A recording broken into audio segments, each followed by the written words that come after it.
മൂന്നാമത്തെ ചോദ്യപേപ്പർ ചോർച്ചയ്ക്ക് പിന്നാലെ നടത്തിയ നീറ്റ് UG പുനഃപരീക്ഷ പൂർത്തിയായി. രാജ്യത്തെയും വിദേശത്തെയും 5000-ലേറെ കേന്ദ്രങ്ങളിലായി 23 ലക്ഷത്തോളം വിദ്യാർത്ഥികളാണ് പരീക്ഷ എഴുതിയത്. കഴിഞ്ഞ തവണത്തേക്കാൾ പരീക്ഷ എളുപ്പമായിരുന്നുവെന്ന് വിദ്യാർത്ഥികൾ പ്രതികരിച്ചു.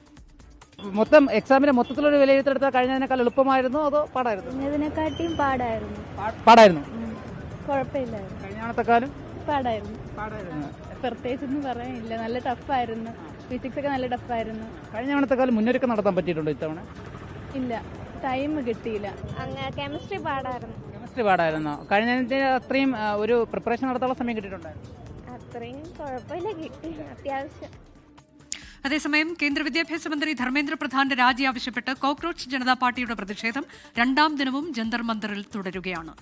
അജ്മൽ ദിറാർ ഒപ്പം വിനീത VG വിശദാംശങ്ങളുമായി. ആദ്യം വിനീത VGയിലേക്കാണ്. വിനീത, കോക്രോച്ച് ജനതാ പാർട്ടി അവരുടെ പ്രതിഷേധം തുടരുകയാണ്. മന്ത്രി രാജിവെക്കും വരെ പ്രതിഷേധം തുടരും എന്ന നിലപാടിൽ ഉറച്ചു നിൽക്കുകയല്ലേ? ഇപ്പോഴെന്താണ് ജന്തർ മന്ദറിൽ സംഭവിക്കുന്നത്?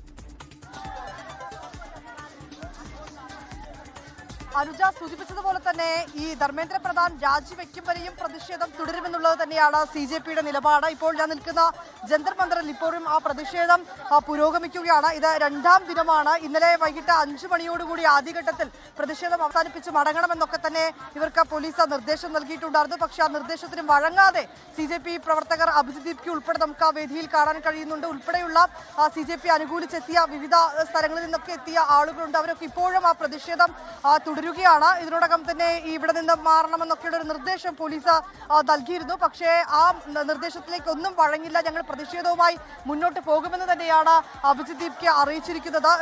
ഇടത് വിദ്യാർത്ഥി സംഘടനകളുടെയൊക്കെ ഒരു പിന്തുണ കൂടി നമുക്ക് കാണാൻ കഴിയുന്നുണ്ട്. അങ്ങനെ രാവിലെക്കാളും വൈകിട്ടായപ്പോൾ കൂടുതൽ ആളുകൾ ഈ പിന്തുണയുമായി ഈ പ്രതിഷേധ വേദിയിലേക്ക് എത്തുന്ന കാഴ്ചയാണ് നമുക്ക് കാണാൻ കഴിയുന്നത്. ഇന്ന് രാവിലെ അദ്ദേഹവുമൊക്കെ സംസാരിച്ചപ്പോൾ അദ്ദേഹം ഈ പരീക്ഷ എഴുതിയ വിദ്യാർത്ഥികൾക്ക്, പരീക്ഷ എഴുതാൻ തയ്യാറെടുക്കുന്ന വിദ്യാർത്ഥികൾക്ക് ആശംസകളൊക്കെ നേരുകയും പരീക്ഷ എഴുതിയതിനു ശേഷം വിദ്യാർത്ഥികൾ ഈ സമരത്തിൽ പങ്കെടുക്കാൻ, ഈ പ്രതിഷേധത്തിൽ പങ്കെടുക്കാൻ ജന്തർ മന്ദറിലേക്ക് എത്തണമെന്നൊക്കെ അദ്ദേഹം ആഹ്വാനം ചെയ്യുകയും ചെയ്തിരുന്നു. ഏറ്റവും പ്രധാനപ്പെട്ട ആവശ്യം CJPയുടേത് കേന്ദ്ര വിദ്യാഭ്യാസ മന്ത്രി ധർമ്മേന്ദ്ര പ്രധാന്റെ രാജി തന്നെയാണ്.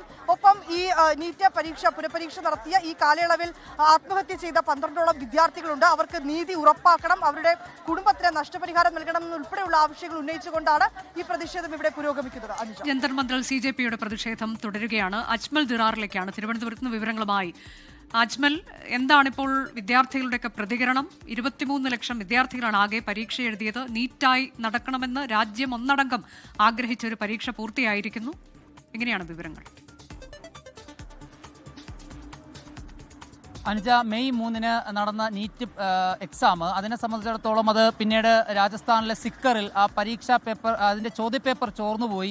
അതോടൊപ്പം തന്നെ 600ഓളം ചോദ്യങ്ങൾ മാതൃകാ ചോദ്യപേപ്പറായി പുറത്തിറങ്ങിയ ചോദ്യപേപ്പറിൽ നിന്നും സമാനമായി യഥാർത്ഥ ചോദ്യപേപ്പറിൽ 600 മാർക്കിനുള്ള ചോദ്യങ്ങൾക്ക് സമാനമായ ചോദ്യങ്ങൾ പരീക്ഷയ്ക്ക് മുമ്പേ ചോർന്നു. അന്നൊക്കെ ഈ രാജസ്ഥാനിലെ സ്പെഷ്യൽ ഓപ്പറേഷൻ ഗ്രൂപ്പ് കണ്ടെത്തിയതിനു പിന്നാലെയാണ് രാജ്യത്ത് ആദ്യം മെയ് 3-ാം തീയതി നടത്തിയ നീറ്റ് എക്സാം റദ്ദ് ചെയ്തുകൊണ്ട് NIT ഉത്തരവ് പുറത്തിറക്കിയത്. അതിന് പിന്നാലെയാണ് ഇപ്പോൾ രാജ്യത്ത് വീണ്ടും ഒരു നീറ്റ് പരീക്ഷ നടത്തുന്നത്. വിദ്യാർത്ഥികളെ സംബന്ധിച്ചിടത്തോളം ഇന്നിപ്പോൾ 23 ലക്ഷത്തോളം വിദ്യാർത്ഥികളാണ് പരീക്ഷ എഴുതിയത്. നേരത്തെ ആദ്യഘട്ടം എക്സാം എഴുതിയതിൽ നിന്ന് 1.25 ലക്ഷത്തോളം വിദ്യാർത്ഥികൾ കേരളത്തിലുണ്ടായിരുന്നു. അതിനും സമാനമായ വിദ്യാർത്ഥികൾ, ആ സംഖ്യയ്ക്ക് സമാനമായ വിദ്യാർത്ഥികൾ തന്നെയാണ് ഇന്നും നീറ്റ് പരീക്ഷ കേരളത്തിൽ പങ്കെടുത്തിട്ടുണ്ടായിരുന്നത്. ആ വിദ്യാർത്ഥികൾ അന്ന് ഉയർത്തിയ ഏറ്റവും പ്രധാനപ്പെട്ട ആശങ്ക, മുമ്പ് വലിയ മുന്നൊരുക്കത്തിൽ എഴുതിയ പരീക്ഷ, പക്ഷേ അതിന് ഏതൊരു തരത്തിലുള്ള പരിഗണനയും ലഭിക്കാത്ത വിധം, അതിന്റെ യാതൊരുവിധ സുരക്ഷകളും കേന്ദ്ര സർക്കാർ ഒരുക്കാത്ത വിധം അത് ചോർന്നുപോയി എന്നുള്ള പരിഭവവും പരാതികളും അന്ന് തന്നെ വിദ്യാർത്ഥികൾ നമ്മൾ പങ്കുവച്ചു. ഇപ്പൊ തന്നെ വിദ്യാർത്ഥികൾ നമ്മളോടൊപ്പം ചേരുന്നുണ്ട്. എന്താ ഇന്നത്തെ പരീക്ഷ എങ്ങനെ ഉണ്ടായിരുന്നു? ഇന്നത്തെ പരീക്ഷ കഴിഞ്ഞതിനെക്കാട്ടി കുറച്ച് പാടായിരുന്നു. ഫിസിക്സും കെമിസ്ട്രി ഒക്കെ പാടായിരുന്നു.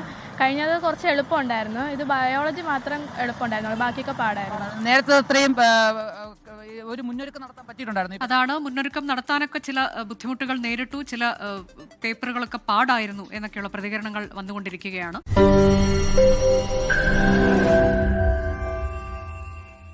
ലോകത്തെവിടെയായാലും ഏത് സമയത്തും 24 വാർത്തകളും ഓഗ്മെന്റഡ് റിയാലിറ്റി പാക്കേജുകളും എക്സ്പ്ലെയിനറുകളും വിശദമായി കാണാൻ ഞങ്ങളുടെ YouTube ചാനൽ നിങ്ങൾക്ക് സബ്സ്ക്രൈബ് ചെയ്യാം.